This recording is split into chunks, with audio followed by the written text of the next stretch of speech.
Okay, welcome back to the Investigative Journal on this October 8th, 2015 day on our calendar.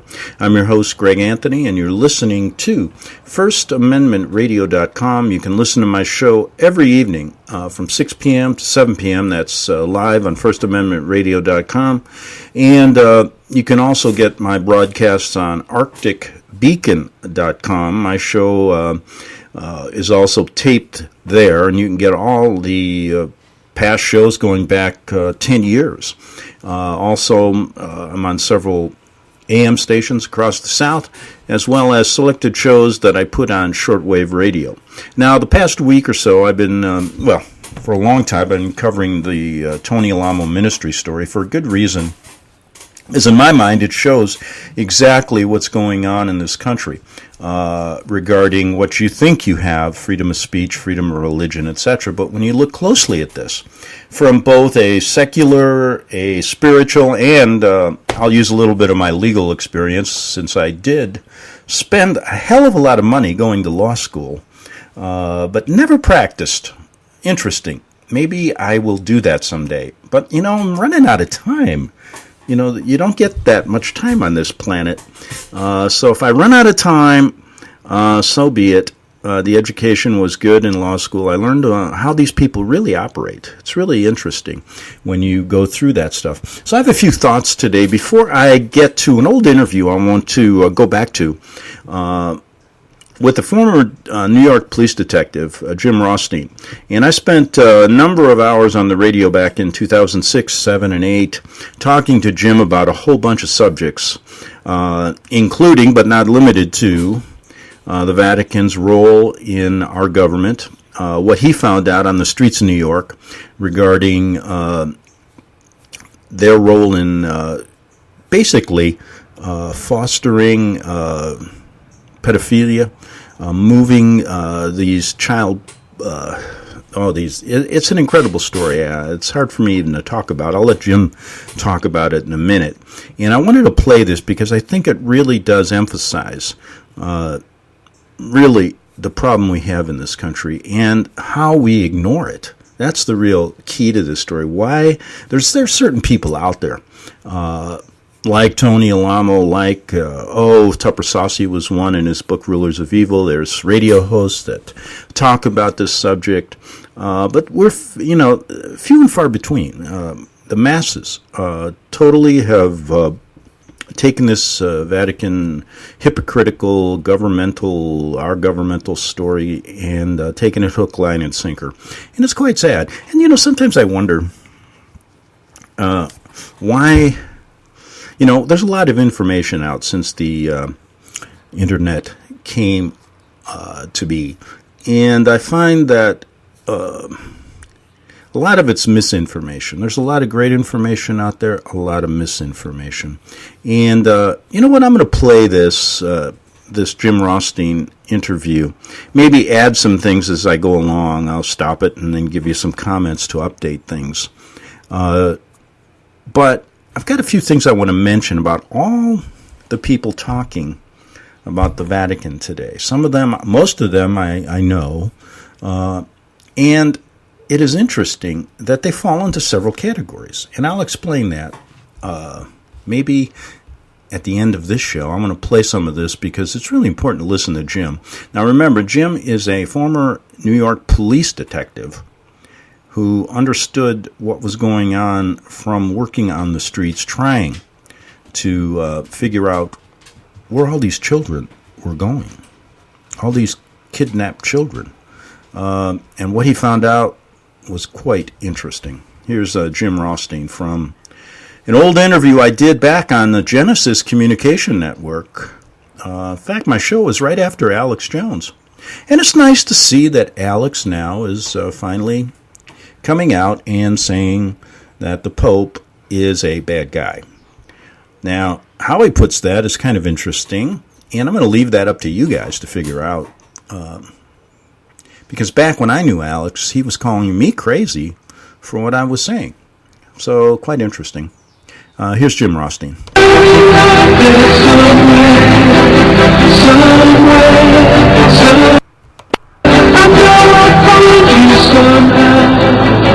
Somehow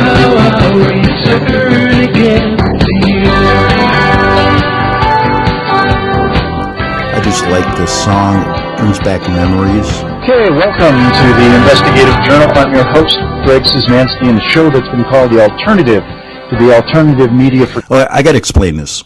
Now, you heard me say my surname, and people have asked me, why do you use Greg Anthony now? Well, Anthony is my middle name, and I've decided to...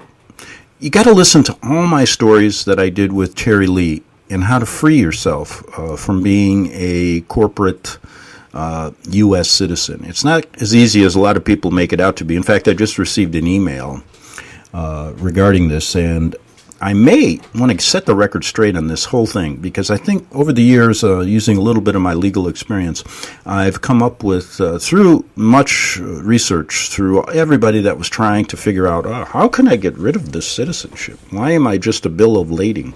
What is the capital letters?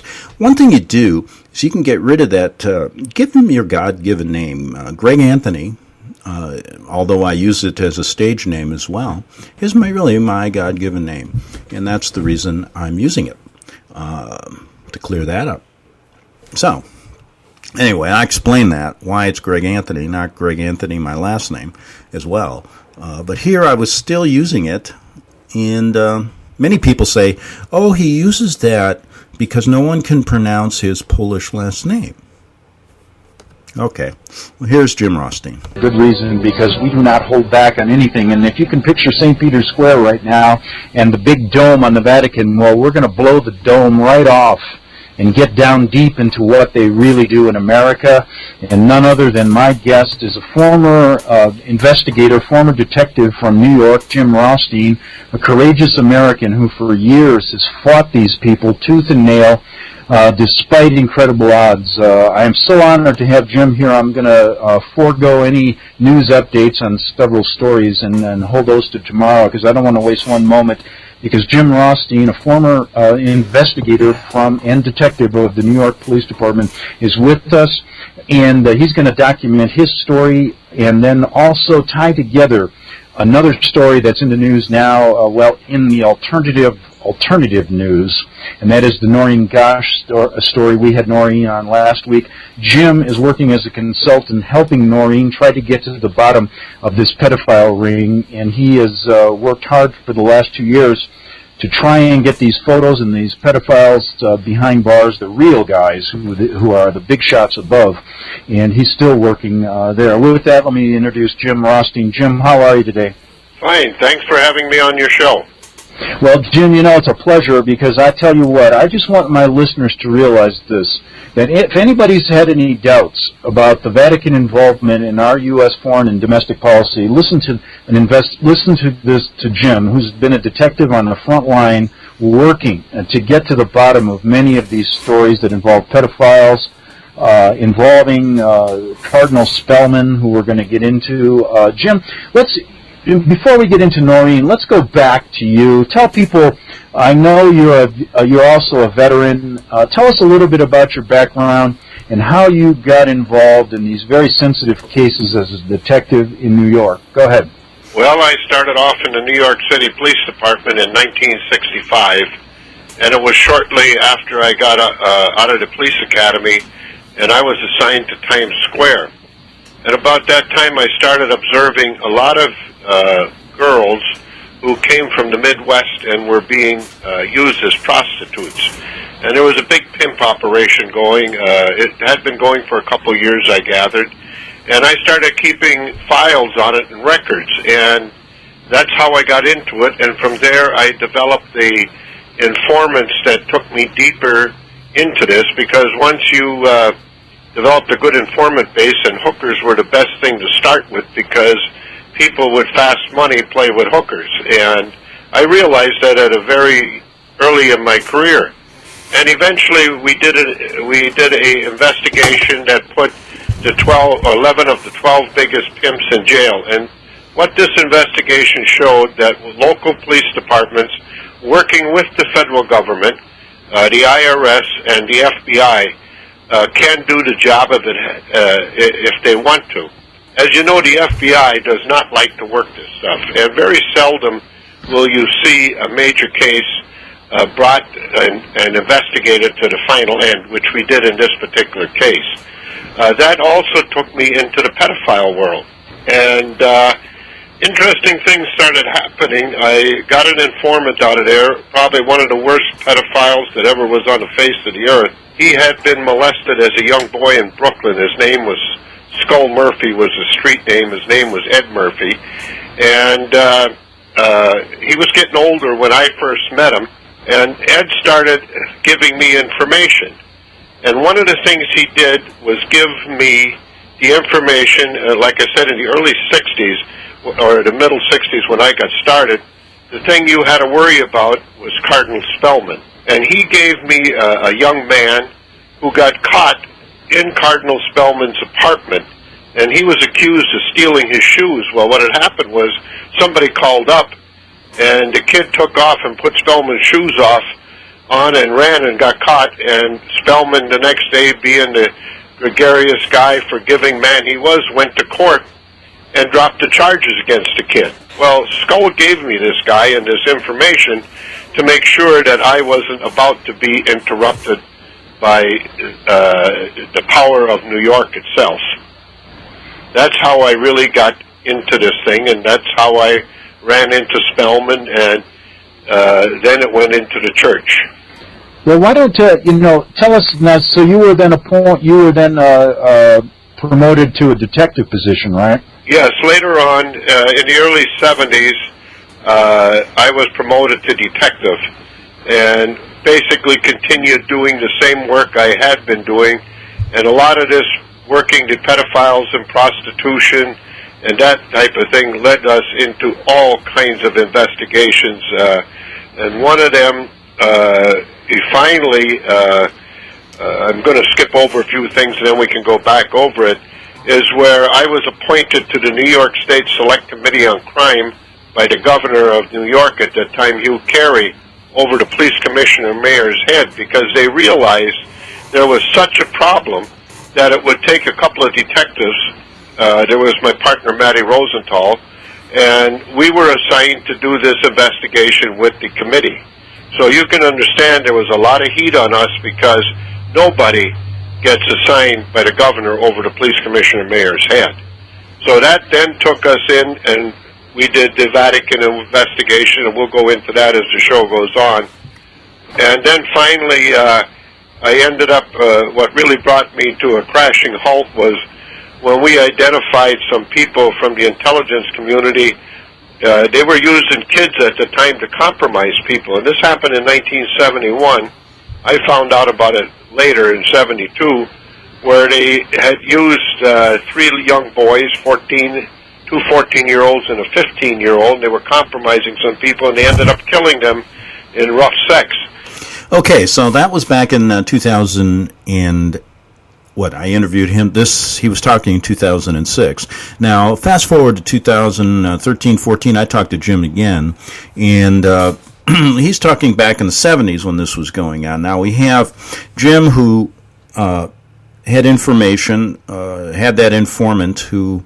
The kid that was in Spellman's took his shoes. He didn't steal the shoes. He took them as evidence to prove that he was molested by this priest, the most powerful man in New York, Cardinal Spellman at the time. Remember Spelly's War during the Vietnam era? And what happened since the 70s has gotten worse. So we have this using these kids as compromising forces to force people into doing things they don't want to do. We have this pedophile ring instigated in the Vatican. We have Jim actually talking to Pope John Paul, the one before John Paul II, the cyanide salesman from Poland. And this is an interesting side, too, when Jim actually talked 10 days prior to the Pope being killed in the Vatican. I happened to be over there at the time, or a year after it happened, so I got an inside story that led me to believe that this guy didn't die from a heart attack. He was killed for certain reasons. One was what he was asking Rothstein to do in New York. Interesting. So let's get back. But the reason I broke it in is that speaking to Jim in 2000, I think it was 13 or 14, he said the problem's gotten even worse now. One of the reasons is when he was trying to get to the truth, they first offered him $1 million bribe. He refused to take it. And secondly, they said, well, Jim, you just better take your full retirement or you may not see the light of day. Back to Jim Rothstein. And we eventually identified the people and served them with subpoenas, and it was covered under national security. And then I arrested Frank Sturgis, you probably remember him, from the Watergate break-in, the Kennedy assassination, the Bay of Pigs, and everything else, when he came to New York to assassinate Marita Lorenz. And with that, my career was over. It didn't take much longer. They stopped the committee, and I was sent back to the police department where I was a sit and duck. And when they couldn't buy me and promote me and whatever else, finally I got a disability pension and was retired from the police department. So basically, when was the last year you worked in New York? 1980. All right, and in between this time, there's a lot to talk about. I mean, let's get into, and we got 2 minutes before this break, but I don't want to jump past the information that you uncovered, because what you found, this pedophile ring goes way high up into the higher levels of our government and also into the higher levels of the Vatican. Yes. And I believe Americans need to know this because it is very important, because as we look at our country now, Jim, don't you see an involvement? I mean, this New World Order is so deeply entrenched now, and I've had so many people on that connect the Vatican with our government, and I just want you to comment on that right now. Is that a true statement, that they are very deeply involved in what's happening in the downfall of our country? Yes, and you have to go back to the end of World War II. If you really want to know what happened here, that's the point you have to go to with Pope Pius XII. And a man that came out of our intelligence community, a guy by the name of James Jesus Angleton. That's where you have to start to find the connection. And it's not only the American government, but then if you go a little later and you look at Bishop Nilitsa, you'll find the KGB connection to the Vatican. And that's where you have to start when you want to look at, see, the Vatican Bank connection, the pedophiles in the church. As you can see, it's a major scandal now. We had that back in the early 70s already. Well, listen, that's where we're going to start. Okay, so back there on GCN, I used to take a lot of breaks. They had a lot of breaks, and I have to pass the break here, and then we will get back to Jim Rothstein. Okay, I think I bypassed that commercial on GCN years ago, and we're going to get back to Jim Rothstein, former New York police detective, telling you what really goes on behind the scenes. Now, one thing I find interesting with these stories is that, when you look at what's going on today, what we're getting from our people that are trying to tell us about the Vatican, and including myself, who's backed off on some of these interviews, because it's really difficult to get people to talk these days. More difficult than it was 10 years ago. But the point I'm trying to make is, I got to ask everybody, what's your agenda when you talk against the Vatican? What agenda do you have? And I can answer that from a number of people that I know personally. The people in the Alamo ministry have no agenda. Basically, their agenda is just to inform you, which to me means there is no hidden agenda. And I always look for that. I look, does the person who is speaking regarding the Vatican and talking about these things have another reason for doing it? Or are they purely there to inform you, whether it be spiritually or secularly? And I find it easy from my point of view as a journalist, because I look at it kind of as a third-party overseer of all this stuff. Someone who stands and looks and says, boy, isn't this an interesting story? And I've done shows on that, how I enjoy covering this because it is necessary, and also how I enjoy watching the human experience unfold. Well, we got 4 minutes before I have to take a break on this show. So back in 2015, we do it less now. But let me get back to Jim before I talk my way out of this whole show. Okay, here's Rothstein.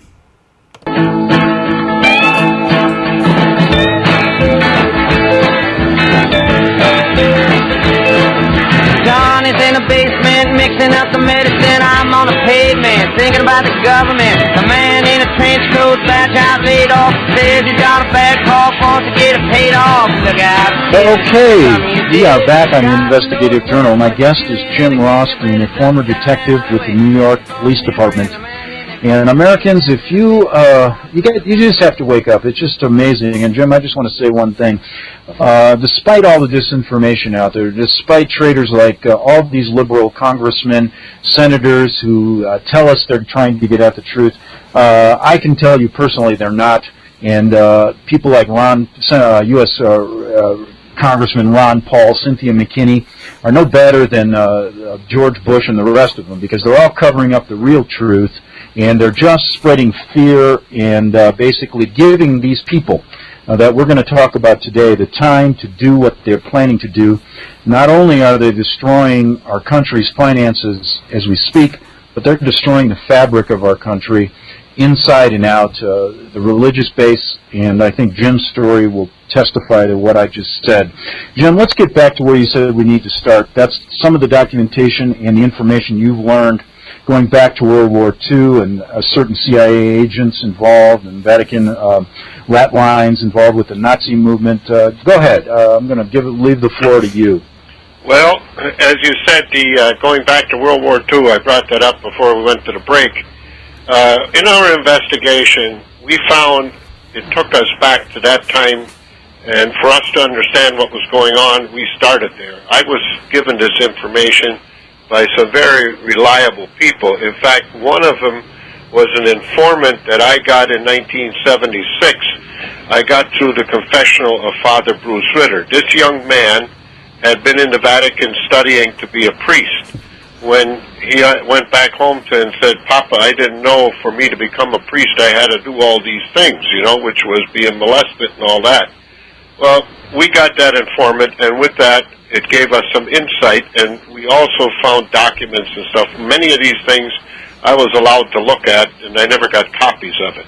But one of the things that we found that was very interesting was the Odessa, what turned out and has been called Odessa, which is far more than just moving the Nazis out through the Vatican. I'm sure you've looked into this and heard about this before. Sure. Go ahead, Jim. And in fact, a lot of it we were able to corroborate, but that's where they first got their feet in the door because they had compromised Pope Pius XII. And by compromising him, they knew some things about him. I've never been able to prove if they're factual, but it was enough to let them get their foot in the door. And one of the things that happened was they started bringing people in, because what they had to do was knock the church down. The church was very powerful. And how could they do that? It already was... Okay, so we're going to come back right after this break on FirstAmendmentRadio.com with information that Jim Rothstein was giving us back in 2006, back in 3 minutes. You're listening to FirstAmendmentRadio.com worldwide. Freedom is never free. We need your support today at FirstAmendmentRadio.com.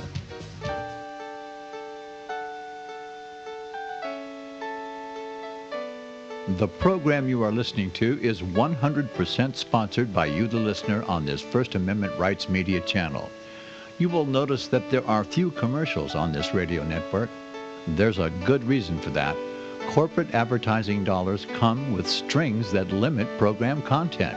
So without your help, these programs cannot continue on internet or our several affiliates.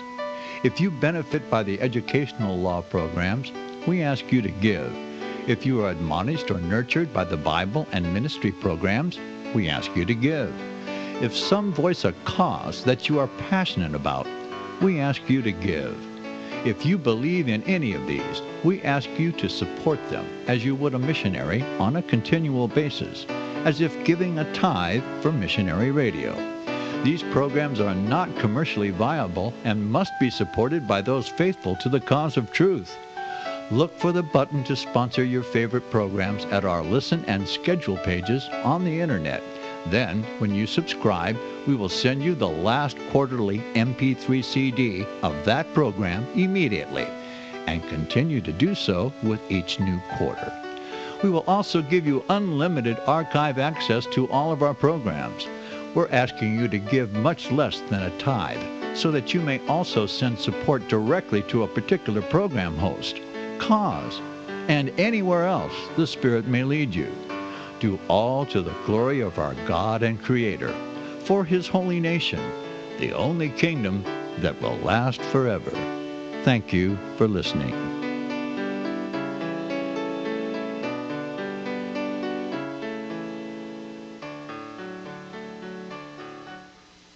Since the beginning of time, kings have sought it, nations have fought for it. It has been traded, it has been borrowed, it has been purchased, it has been stolen. There's a reason for it. To secure the blessings of liberty to ourselves and to our posterity, invest with the security of gold and silver.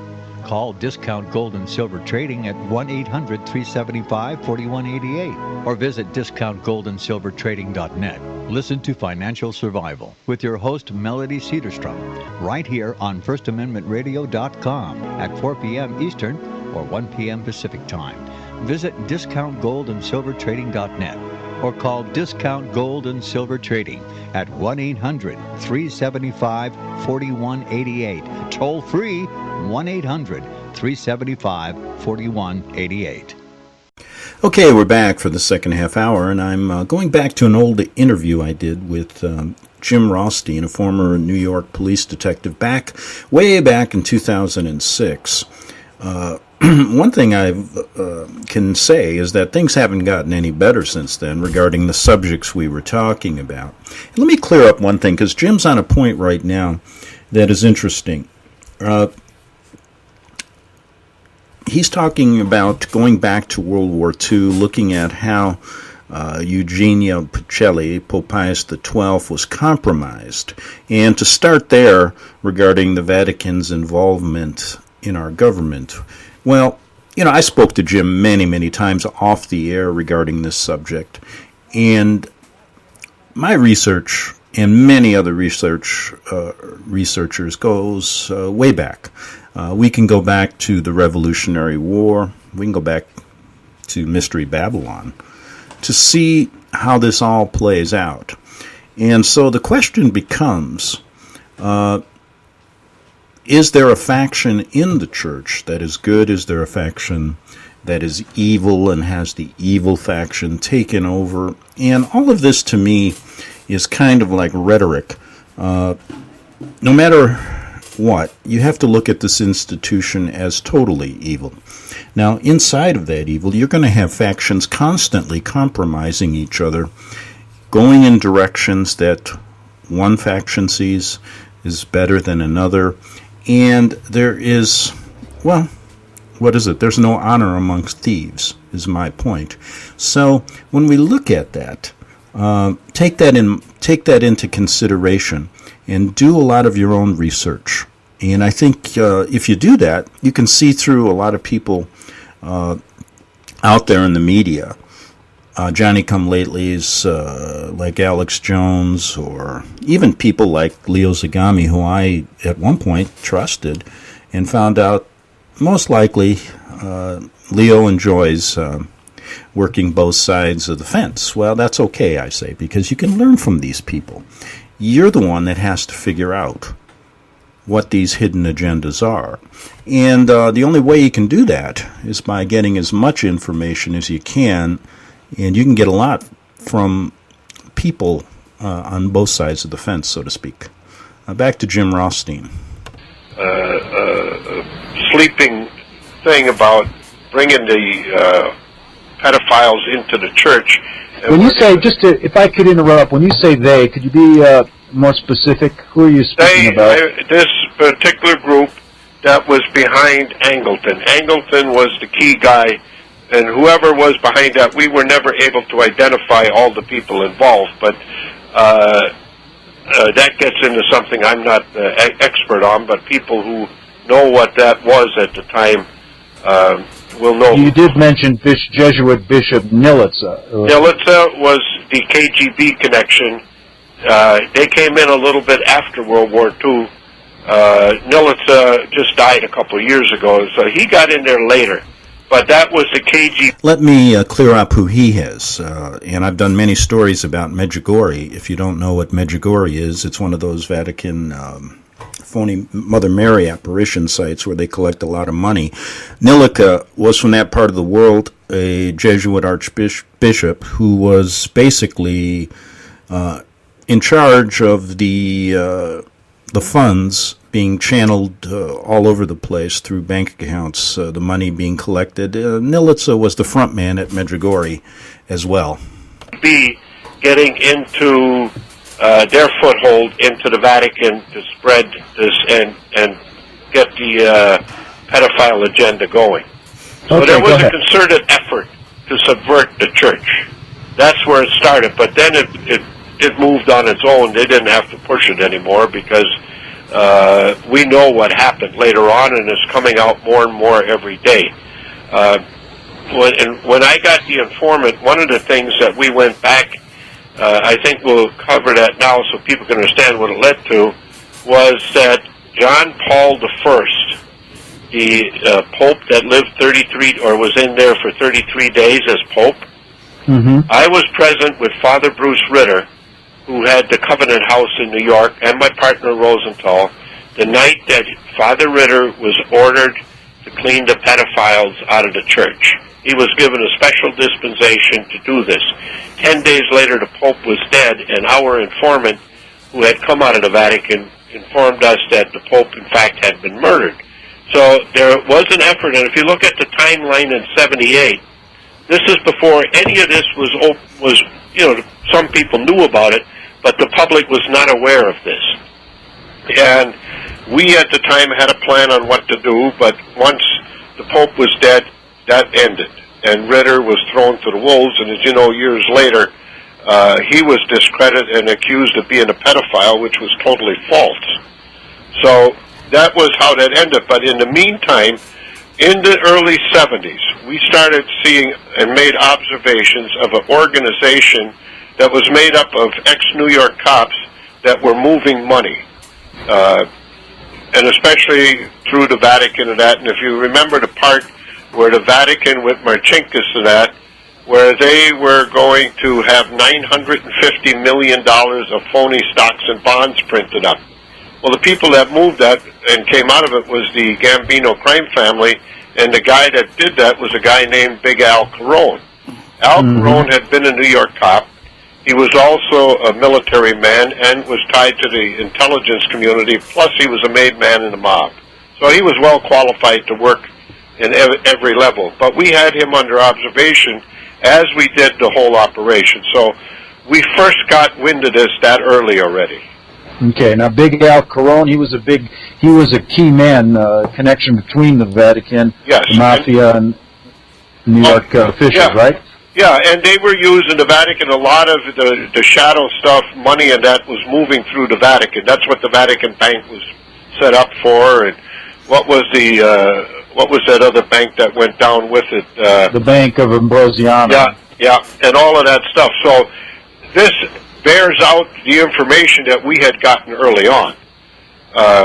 And then the pedophile stuff just was enormous. It was growing and growing in leaps and bounds. And like I said, in 78, when they were going to clean it up and it was stopped, it got totally out of hand. But after it was in the 80s, say about 89, all of a sudden you saw, and if you've looked at all these cases against the priests, usually predate the 89 timeline, because that's when there was a concerted effort made to cover it up and make sure that nothing else ever came out. And that had to do with a conference that took place at St. John's University in Collegeville, Minnesota, where every bishop in the United States met, and they voted to a man to cover this up. That's after Father Tom Doyle's report had been given to them. And I've independently verified that this, in fact, did take place at that time. Wow, is that interesting, isn't it? When we look back on this, we know that Ratzinger, when he was Pope, we've got documents where he basically stated that to subvert the law, to have bishops cover up this mess, to keep things from the authorities, so that many of these pedophile priests were never found. The abuse continues to this day. All they were transferred to other Vatican institutions. And Rothstein talking about this meeting at St. John's, where all the American bishops got together and stated, yes, let's subvert the law. And at the same time, our government goes along with it. There were no investigations. The FBI didn't look heavily into this. I remember doing a story one time with a law firm out of Washington, the state of Washington, regarding the Vatican and Jesuit involvement in the genocide of Indian children at the missionary schools. And there was an out-of-court settlement of over $250 million that many people don't know about. This was only like 5 years ago, when the Tamaki law firm and an investigator by the name of Ken Bearchief, who was a Native American who worked hard to get to the truth and was on my show many, many times when he was actually getting the information regarding the Jesuit involvement in this, they had more than probable cause evidence, eyewitness evidence, that a young Indian baby was buried under an altar at one of these Jesuit churches. Now, you know that murder has no statute of limitations. Why wasn't there ever an investigation? That tells you exactly the hypocrisy that's going on, and that's why some of these, Christian ministers that get railroaded to jail, like Tony Alamo, and you can think of a few, I can think of a few others right now. What they're doing is charging these people with the same things that they do, and using our government to frame these people, to give Christianity a bad name, as well as to show you that if you talk again, and Tony was one of he was telling you the same thing that Jim is telling, the same thing that Tupper Saucy, the same thing that others talk about over the century, Samuel Morris way back when, Abraham Lincoln. And they have to silence these people. So, anyway, we got to, GCN takes a lot of breaks, so I'm going to get back to Rothstein in 1 second. Okay, let me get back to Jim Rothstein, and I'll play a little of that old bumper music, brings back memories. Baby, ain't broken bed, ain't no use jiving, ain't no use joking, everything's broken. Okay, we're back on the Investigative Journal. My guest is Jim Rothstein. He's a former New York City detective, and boy, I'll tell you, he has tried for years to get to the bottom of what's going on in New York and in this country with this huge pedophile problem, amongst other things, connecting the dots between the real culprits, the real spiritual controllers of the New World Order, as well as still working as a consultant, helping mothers like Noreen Dosh get her son back, who was kidnapped by this pedophile ring in 1982. And I just want to thank you for your efforts as one courageous American. I think people need to know also you were a former, if I'm correct, and correct me if I'm wrong, a Vietnam veteran, correct? Yes, I was in the United States Navy. I was never in Vietnam. I was serving in that era, and I had some very interesting experiences while I was in that Navy in Germany, which was in the 61-62 era. So I got out of the Navy in 62, so I was just there at the beginning of it. In fact, I had been recruited to become a pilot, but since there was no war going on, I didn't take it. And then after I got out in June, about September, it became well known that there was going to be a war, but by that time they wouldn't let me back in. Okay, so then you went and continued in your career as a detective. And before we get into, I want to put all my listeners and myself on the streets with you during these years. You tried to get to the truth and not gloss over it. But before we do that, let's touch on two people, Angleton and Ritter, Father Ritter. Tell us a little bit about what you learned about CIA agent Angleton's role in this whole pedophile ring and other things going on between the Vatican and our U.S. government. Well, from what I gathered and from the information and documents that we saw during our investigation, there was an all-out effort to compromise and then use the Vatican and the Church, especially the Vatican Bank later on, and to destroy the Church. Again, like I said before, I don't know all the names who were behind Angleton, but that is the name that we came up with as the key operative who ran that particular thing. I've had him described to me as probably the greatest criminal that the United States has ever seen because of all the things that he was involved in. Angleton himself is a study that is just phenomenal what that man did. But if you can see in that position, if they have compromised the Church, number one, to move the money, and number two, if they have the pedophiles going in there, they know that if you know that a guy has been using little boys or little children, girls too, you have complete control over them. The extortion, it was called human compromise. They had a term for it, where they use kids to compromise that. And one of the, as I was told by one of the people, it was a tool used to fight the evil communist empire. And anything would go. There was no bounds or limits to what they would do to fight communism. And it cost us a lot of children. And that went hand in hand with the church business. Okay. Father Ritter, tell us what his role was in your investigations. Well, I'll start back with Father Bruce Ritter. When Father Bruce Ritter first started in New York, he opened up on the east side of Manhattan, down the Lower East Side, and he was bringing kids in to take care of them and help them when they were in trouble, which at that time in New York, you can't imagine how many kids, I'm talking 11, 12, 13, 14, 15-year-olds that were on the loose in New York that were being used and abused. But Ritter started off small. And I remember the very first time I was assigned to investigate Ritter, somebody already knew he was going to be a problem. And I investigated him and came back that he was 100% legitimate and doing what he should with the kids. The second time I was told to investigate him was when he first moved to 8th Avenue and opened up Covenant House. And by that time I had informants in his operation, and I mean reliable informants, not guys that were looking to destroy him and discredit him. And he came back clean. And the last time was when I was with the State Select Committee on Crime, and we actually started working with Father Ritter, and then, like I say, that night when he got the order to clean that out. But Ritter, with him, we got more informants, we got very good information, and what Ritter would do, and see, this is why they had to get rid of him. Ritter kept the file on every kid that came in, and he had a way of talking to kids that he could get true information, and he would find out who had molested them, at what level, and that's why he had this tremendous file set up. And there were people that knew that they had to destroy him, discredit him, otherwise this information would have destroyed a lot of people in the highest places in our country. He didn't just have kids in New York, he had them all over.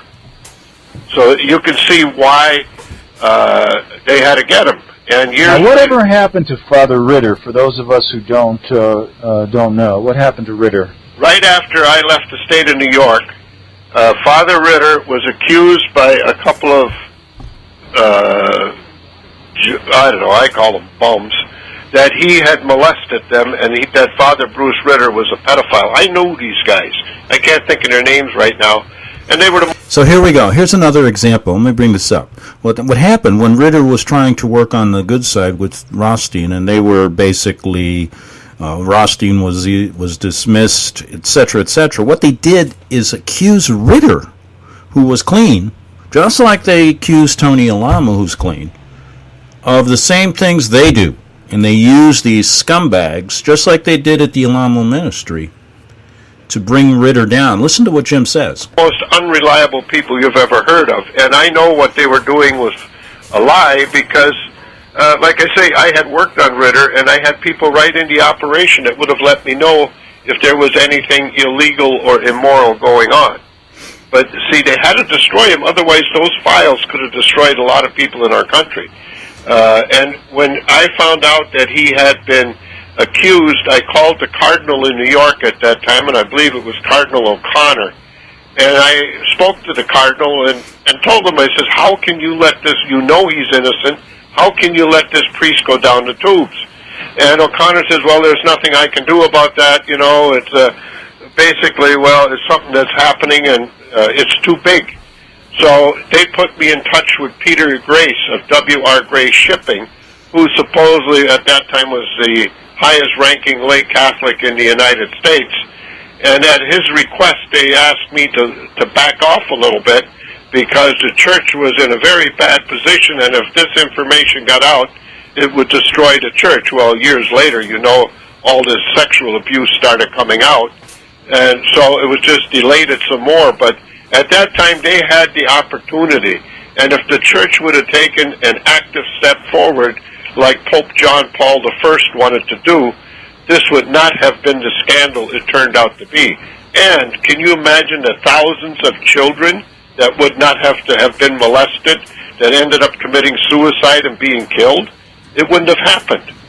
Yeah, it's just an incredible story because there's so much information out that Pope John Paul I actually wanted to clean up the Vatican Bank, wanted to expose Freemasonry in the highest levels of the church, expose a lot of the evil doings going on between the violations of church and state, as well as, coming forward with much information about this pedophile situation. Yeah. And the information came out that he was actually murdered, which has been very systematically covered up. You did receive some informant information, though, to the fact that Pope John Paul I was killed, correct? That John Paul I was murdered, yes. He was poisoned. Now, here's the interesting thing is the informant that we had was very deep into it, and at the time, nobody would believe this stuff. You know, they wouldn't believe us when we told them. But here, a couple of months ago, the Pope bounced a guy out from the Legion of Christ, and I can't think of his name right now, for being a pedophile, and that is the guy that had molested our informant. Okay, so there we're taking a break again. I'll get back to Jim in just 1 second. Okay, I'm going to get right back because we only have about 3 minutes. Here's Jim Rothstein. On the Investigative Journal, my guest is Jim Rothstein, a former New York detective. And Jim, two people I'm interested in finding out what you know about from your work on the streets. First, Cardinal Spellman, and then next we're going to discuss a little bit about the Jesuit General Father Hans Kolvenbach and an informant you have that you can't reveal the name of. You're still protecting him. But anyway, let's start out with Spellman. How did this lead up to the highest cardinal in one of the biggest cardinals in our country? Go ahead. Well, it started off that we had people, like I said, that I had the informant, and whose name I've given you is Eddie Murphy, Skull Murphy, who supplied boys to Cardinal Spellman. And Murphy knew that I needed some protection to make sure that Spellman wouldn't be able to stop me. You have to understand that Cardinal Spellman was the most powerful man in New York. Not only New York, but very powerful in our country. And Spellman could destroy anybody or stop anything he wanted stopped. So, what kind of man was he? Just in general, so people know. I mean, many people think he's a pious, holy man. What really was he like? He was the most degenerate person I've ever, one of the most degenerate people. In fact, he was so bad in the underground, he was known as Nellie. That was his street name, and everybody, the police, not the average street cop would never have known this, but anybody who worked the Vice angle and some of the other stuff, they all knew what Spellman was. Because my informant was also an informant for some federal people, I'm sure, and you never knew who he was all working for. You know what I'm going to do? I only have about a minute and a half. I've got a bunch of hours of Jim. I'm going to play the rest of this tomorrow in the second hour of this particular interview, and you're getting the point here, what I'm trying to talk about. And listen to this. We got information from a New York police detective that Spellman was a scumbag. He never was charged with a darn thing. But you got people like Tony Alamo, like Tupper Saucy, others who tried to teach people about the Vatican who have been charged with these bogus crimes, and we allow it to go on. That's because our government and our court system is in their pocket for a reason. And we talked about those general, larger reasons on many other shows. I won't get into it today. I only have like 30 seconds left. But I think you're getting a point through this old interview and updating it today. And in the next few weeks, I will have Jim on again, God willing, and the creek don't rise. And we'll see what if there's what's on his mind in the year 2015. Back tomorrow on the Investigative Journal. Good night. Visit crosstheborder.org, CROSS, crosstheborder.org, to get your print, EPUB, or PDF version of the book, The Rapture Will Be Canceled. That's crosstheborder.org. I know you all want answers, and believe me, so do I, and I'll do my best to get them. Despite Nicolas Cage's promise to do his best to get left behind rapture answers for us, don't hold your breath. Not everyone believes Left Behind is true prophecy. Some may even regard as conspiratorial the mainstream re-release of the Left Behind movie with actor Nicolas Cage portraying the main character as an attempt to further reinforce in the minds of all this perception of false prophecy, in order to condition the masses for the play about to begin. If you want true Bible prophecy answers, get the book, The Rapture Will Be Canceled. The author exposes the Latin rapture origin, the 7-year tribulation deception, true Bible revelation of Daniel's 70 weeks, the abomination of desolation, the restrainer, America in the Revelation, the image of the beast and the mark of the beast, and the truth about God's chosen people, and so much more about Bible prophecy. This book will shatter the Left Behind paradigm of future events. Get the book, The Rapture Will Be Canceled. Visit crosstheborder.org, CROSS, crosstheborder.org, to get your print, EPUB, or PDF version of the book, The Rapture Will Be Canceled. That's crosstheborder.org.